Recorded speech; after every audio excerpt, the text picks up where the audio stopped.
I never set out to become a symbol of hacking, and I definitely never imagined my name would be spoken in the same sentence as danger, crime, or national security. When people hear my story, they often picture a shadowy figure hunched over a keyboard, fingers flying, code pouring down the screen like rain. That image makes for good television, but it misses the truth. The real story begins somewhere quieter, somewhere far more ordinary.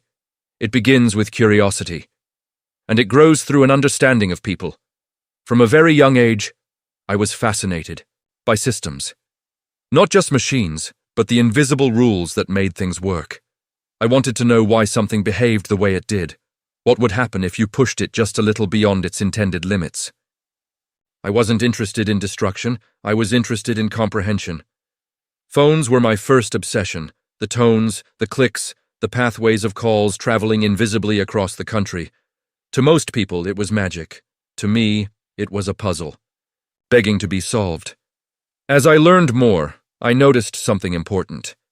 Systems were built by people, and people made assumptions. They assumed others would behave in predictable ways. They assumed trust. They assumed compliance. Those assumptions created gaps, and those gaps fascinated me more than any piece of hardware ever could. I realized early on that you didn't always need to break something to get inside it. Sometimes, all you had to do was ask the right person, the right question in the right way. That realization changed everything. The first time I truly understood the power of social engineering, it felt almost unsettling. I made a simple phone call, pretending to be someone I wasn't. I didn't shout, I didn't threaten, I didn't rush. I spoke calmly, confidently, as if what I was asking was routine. And the person on the other end of the line helped me without hesitation. When I hung up, I sat there for a moment, stunned, not because it worked, but because of how easy it was. That was the moment I learned the most dangerous truth of all. People want to be helpful. Helpfulness is a beautiful human trait. It's what allows societies to function, teams to succeed, and strangers to cooperate. But in the context of security, it can be exploited. Over time, I learned how to shape my voice to sound like authority, how to use just enough technical language to seem legitimate, and how to create a sense of urgency without raising suspicion. I learned that fear, when applied gently, makes people abandon logic. I learned that confidence often matters more than credentials. I wasn't born knowing these things. I practiced. I listened carefully to how people spoke, how they reacted under pressure, how they responded to perceived authority. Every conversation was a lesson. Every success reinforced the idea that the strongest firewall in the world means nothing if a human is willing to open the door for you. There were moments when I questioned what I was doing. Late at night, after a successful call or an access, gained too easily, I'd sit and think about how fragile trust really was. But curiosity has a way of pushing doubts aside. Each system I encountered became another challenge, another opportunity to understand how human behavior intersected with technology, and the more I understood, the more effective I became. I often used authority as a tool, not because I enjoyed intimidating people, but because authority triggers an almost automatic response. When someone believes you represent a higher power, within an organization, security, IT, management, they stop questioning and start complying. I would say things like, "We detected an issue with your account," or "This is a routine security verification." Those phrases carried weight. They made people feel that cooperating was not just helpful, but necessary. At other times, I leaned on empathy. I'd commiserate with someone about long hours, annoying updates, or frustrating systems. I'd position myself as an ally, someone who understood their problems and wanted to help solve them. Trust grew quickly in those moments, and trust is the currency of social engineering. Once you have it, people will give you access to things they would otherwise guard carefully. What fascinated me most wasn't the access itself, but the psychology behind it. Watching how different personalities reacted to the same situation taught me more than any textbook ever could. Some people responded to pressure, others responded to reassurance. Some needed to feel important, others just wanted the problem to go away. Understanding those differences allowed me to tailor my approach to become whatever the situation required. As my reputation grew, so did the stakes. I became more careful, more deliberate. I paid close attention to how companies structured their security policies, how employees were trained, and where communication broke down. Patterns emerged. The same mistakes repeated themselves across industries, across cities, across states. Technology changed, but human behavior remained remarkably consistent. That consistency is what made social engineering so powerful and so dangerous. I knew that as long as people valued convenience over caution, trust over verification, there would always be a way in. It wasn't about exploiting stupidity, it was about exploiting normal human tendencies. And that realization weighed on me, even as I continued to push forward. Eventually, the attention became impossible to ignore. Law enforcement agencies took an interest in my activities, and my life changed dramatically. Every interaction carried risk. Every phone call, every movement had to be calculated. Living that way sharpens your senses, but it also takes a toll. You start to see the world differently. You start to understand how thin the line is between control and chaos. When I was finally caught, the silence was deafening. Gone were the constant challenges, the mental stimulation, the sense of motion. In its place was time, too much time to reflect. I thought about the people I had manipulated, the systems I had bypassed, and the trust I had exploited. I realized that knowledge, without boundaries, can become destructive. The same understanding that allowed me to navigate complex systems had also isolated me, turning curiosity into confinement. Sitting there, stripped of access and autonomy, I understood something I hadn't fully grasped before. Power isn't just about what you can do, it's about what you choose to do. Social engineering taught me how fragile trust can be, but it also taught me how valuable it is.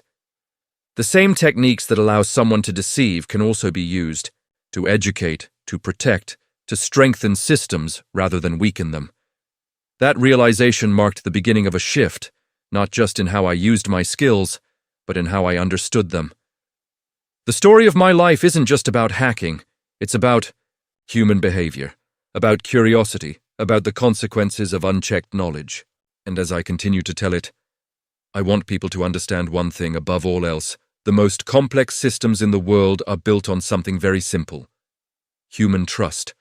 And once you understand that, everything changes. I began to see trust the way an engineer sees a bridge. Strong when designed carefully, fragile when assumptions are ignored. During my early years, companies trusted that policies alone could protect them. They trusted that employees would follow rules simply because the rules existed. But rules don't live in people's minds the way emotions do. Fear, urgency, pride, and empathy override policies every single time. And I learned how to trigger those emotions without ever raising an alarm. One of the most effective techniques I used was creating a believable context. People rarely question requests when those requests fit neatly into their daily routine. If you call someone and ask for something unusual, they pause. But if you ask for something that feels normal, expected, even boring, they comply automatically. I would reference internal systems, ongoing projects, or routine maintenance. I would speak as if the person already knew what I was talking about. That assumption alone carried me further than any technical exploit ever could. I learned to listen more than I spoke. Listening tells you what someone cares about, what frustrates them, and what they fear losing. A frustrated employee wants problems solved quickly. A proud employee wants recognition. A nervous employee wants reassurance. Each response opens a different door. Social engineering isn't about lying loudly. It's about aligning your words with someone's internal motivations. When you do that, resistance fades. There were times I gained access simply because I didn't sound like I was trying. Desperation raises suspicion. Calm confidence dissolves it. I'd take my time, pause naturally, even allow small moments of silence. Silence makes people uncomfortable. They often fill it by offering more information than you asked for. Those moments taught me how much people reveal when they feel responsible for keeping a conversation moving. As I refined my approach, I began to realize how predictable human behavior could be under pressure. Introduce a time constraint and people stop thinking critically. Say something needs to be done before the end of the day or right now to prevent an issue. And suddenly verification feels like an obstacle rather than a safeguard. Urgency is a shortcut around reason, and I used it carefully, never too aggressively, just enough to keep the conversation flowing forward. What surprised me most was how rarely people were trained to question authority. If I sounded like I belonged into a higher level of the organization, my requests were rarely challenged. Titles mattered, department names mattered. Even using the right acronyms created instant credibility. It wasn't about technical brilliance, it was about speaking the language of the environment. Once you sound like an insider, you're treated like one. I also learned that people trust familiarity. If I called back a second time, referencing a previous conversation, the trust increased exponentially. "We spoke earlier" is a powerful key. Phrase. It implies continuity, legitimacy, and responsibility. The more familiar you sound, the less people feel the need to verify who you are. Familiarity breeds comfort, and comfort breeds compliance. As my activities expanded, so did my awareness of the risks. I knew every successful manipulation reinforced habits that could be used by others with far worse intentions. Criminals don't need brilliance when systems are built on assumptions. That knowledge sat with me, quietly, even as I continued to push boundaries. I wasn't blind to the danger, I was immersed in it. Being on the run changes your perception of time. Days blur together. Trust becomes transactional. You stop forming attachments because attachments create vulnerabilities. Ironically, the same skills that allowed me to manipulate others made me wary of manipulation myself. I questioned every interaction, every gesture of kindness. Living that way sharpens you, but it also isolates you. You begin to understand the psychological cost of constant vigilance. When law enforcement closed in, the pressure intensified. I knew the techniques being used against me because they mirrored my own. Surveillance relies on patterns. Interrogation relies on psychology. The hunter and the hunted aren't as different as people think. We both study behavior. We both look for mistakes. And we both rely on human error. After my arrest, the world became very small. No phones, no computers, no constant stimulation. Just time and memory. I replayed conversations in my head, analyzing them from a different perspective. For the first time, I wasn't asking how access was gained, but what it cost. I saw how easily trust could be bent, and how little awareness most people had of their own vulnerabilities. That period forced me to confront an uncomfortable truth. Intelligence without restraint isn't wisdom.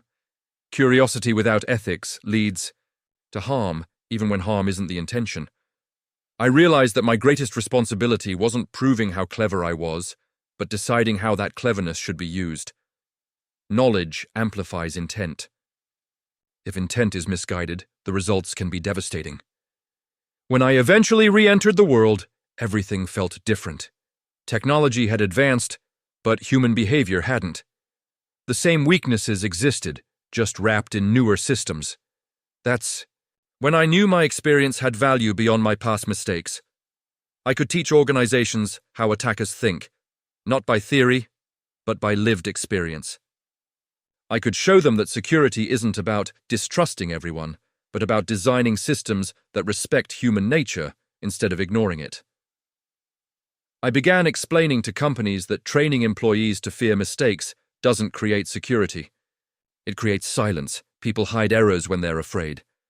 Real security comes from awareness, from empowering people to question without consequence. The irony wasn't lost on me. The same openness I once exploited was now the foundation of defense. Social engineering isn't going away. As long as humans interact with systems, psychology will be part of security. The goal isn't to eliminate trust, but to manage it wisely. Verification isn't an insult.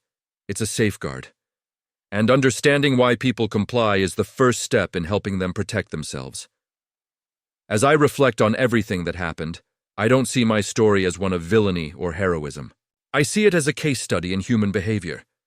A reminder that the most advanced technology in the world still depends on the choices people make every day.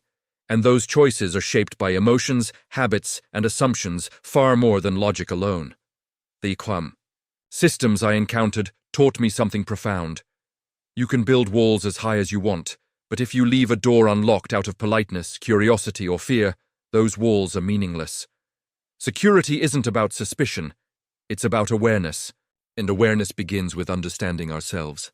As I moved forward with a different purpose, I began to understand my past in a new light. The techniques I once used instinctively now had names, frameworks, and explanations. What had once felt like intuition was actually a deep understanding of human psychology. Authority bias, urgency bias, reciprocity, familiarity, consistency. These weren't just abstract concepts anymore, they were patterns I had lived, repeated, and seen play out hundreds of times in real life. And the more I explained them to others, the more clearly I saw how vulnerable people truly are when they're unaware of their own instincts. One thing I emphasized again and again was that most social engineering attacks don't feel like attacks at all. They feel like normal conversations. They feel like routine requests. They feel like moments where saying no would be awkward, inconvenient, or unnecessary. That's what makes them effective. People are conditioned to be cooperative. We're taught from a young age that helping is good, that questioning authority is rude, that delaying action can cause problems. Social engineers don't invent these instincts. They ride them. I often thought back to how many times I had succeeded, simply because someone didn't want to appear incompetent. People hate admitting they don't understand something. So, when technical jargon enters a conversation, many will nod along rather than ask questions. I use that to my advantage, not by overwhelming them with complexity, but by sprinkling in just enough language to signal expertise. Once someone believes you're the expert, they defer to you, and once they defer, control quietly shifts. Another powerful force I relied on was consistency. When people commit to a small action, they're more likely to agree to a larger one later. A simple confirmation turns into sharing a detail, which turns into granting access. Each step feels logical because it builds on the last. Rarely does anyone stop to reassess the entire situation. Momentum carries the interaction forward, and before they realize what's happened, the door is already open. Looking back, what strikes me most is how rarely anyone intended to do something wrong. The employees I spoke to weren't careless or stupid. They were doing their jobs the way they'd been trained to do them. They were responding to incentives and pressures built into their environment. That's why blaming individuals never solves the problem. The issue isn't the person. It's the system that puts them in a position where human instincts conflict with security requirements. Over time, I began to see my story as a warning rather than a boast. If one person, driven by curiosity, could exploit these patterns so consistently, imagine what organized criminals or hostile actors could do. That realization reinforced my commitment to education. Teaching people how attacks work doesn't make them paranoid. It makes them prepared. Awareness doesn't weaken trust. It strengthens it by grounding it in reality. I also learned the importance of transparency. When organizations hide security incidents, they miss opportunities to learn. When employees are afraid to report mistakes, vulnerabilities multiply. The healthiest environments are those where people can say something felt wrong without fear of punishment. That openness disrupts the very techniques social engineers rely on. Doubt becomes a defense, questions become barriers. As the years passed, I found myself less interested in the mechanics of deception and more interested in resilience. How do you design systems that assume humans will be human? How do you create processes that slow people down just enough to think without paralyzing productivity? The answers aren't simple, but they all start with acknowledging reality. Humans aren't machines. We're emotional, social, and imperfect. Security that ignores that fact will always fail. When I tell my story now, I do it with intention. Not to glorify the past, but to illuminate it. Every technique I describe carries a lesson. Every success story contains a flaw that could have been prevented with awareness. And every failure is an opportunity to improve. The goal isn't to eliminate social engineering. It's to recognize it when it appears and respond thoughtfully instead of reflexively. There's a certain irony in how my life unfolded. The same skills that once isolated me eventually allowed me to reconnect, to contribute, to protect. I learned that redemption isn't about erasing the past, it's about repurposing it. Experience, even when gained the hard way, has value if it's used responsibly. And responsibility, more than intelligence, is what defines the outcome of due knowledge. If you're listening to this and wondering how to protect yourself, the answer isn't to mistrust everyone. It's to slow down, to verify when something feels urgent, to question politely when something feels off, to remember that no legitimate organization will punish you for protecting security. The most powerful defense you have isn't software, it's awareness. I often return to the idea that started everything for me: curiosity. Curiosity can open doors, but it can also close them if it's guided by ethics. Ask how things work, but also ask why they're designed that way. Question. Not just systems, but your own reactions within them. The moment you understand your instincts is the moment they lose their power over you. My story doesn't end with hacking, it ends with understanding. Understanding that people are the heart of every system. Understanding that trust is both a strength and a vulnerability. Understanding that real security is a balance, not a barrier. And understanding that the most meaningful transformation doesn't happen in code or hardware, but in mindset. I never hacked computers first, I hacked people. And in learning why that worked, I learned something far more important.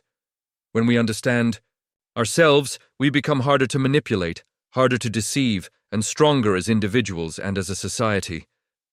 That lesson, more than anything else, is what I hope you carry forward.